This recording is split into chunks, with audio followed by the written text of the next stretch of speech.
ক্লান্তিতে শুয়ে পড়েছেন, কেউ বসে আছেন, শরীর চলছে না, বাকিরা স্লোগানে জানাচ্ছেন নিজেদের দাবি।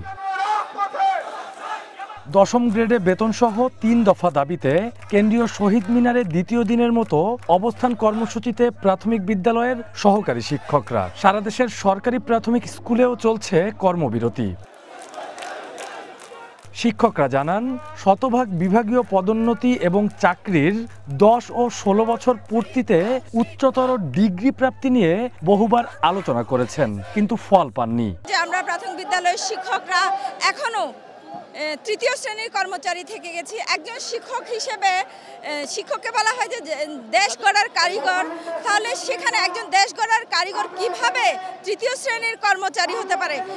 জি, আমাদের এখানে 3 দফা দাবি নিয়ে আমরা আসি। এখানে সহকারীদের 10ম গ্রেড এবং 10 বছর এবং 16 বছরে উন্নীত গ্রেড এবং আমাদের শতভাগ প্রমোশন উন্নতির জন্য এই 3 দফা দাবি নিয়ে আমরা এখানে অবস্থান কর্মসূচিতে আছি।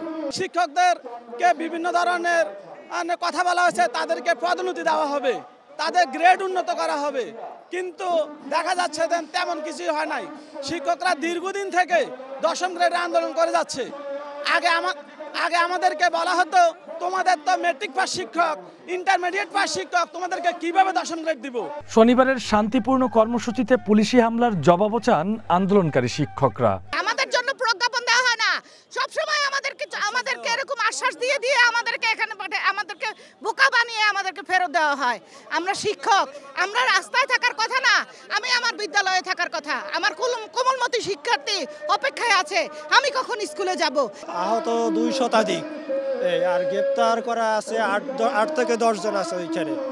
আর তার জন্য আমাদের কর্মসূচি, তাদের মুক্তি না দেওয়া পর্যন্ত আমাদের আন্দোলন চলবে। আমাদের উপদেষ্টা মহোদয় গতকাল মিডিয়া একটা বক্তব্য দিয়েছেন, সহকারী শিক্ষকরা 10ম গ্রেডের যোগ্য না।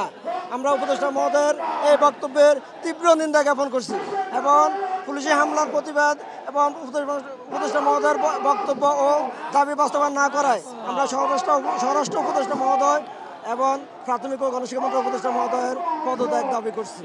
প্রাথমিক ও গণশিক্ষা অধিদপ্তরের তথ্য অনুযায়ী দেশে 65,567টি সরকারি প্রাথমিক বিদ্যালয়ে বর্তমানে কর্মরত 3,84,000 শিক্ষক। বার্ষিক পরীক্ষার বাকি মাত্র 3 সপ্তাহ। ফলে এই সময় শিক্ষকদের আন্দোলন ও কর্মবিরতি নিয়ে শিক্ষার্থী ও অভিভাবকদের মধ্যে বাড়ছে উদ্বেগ। Rakibul Rahat, one news, Dhaka.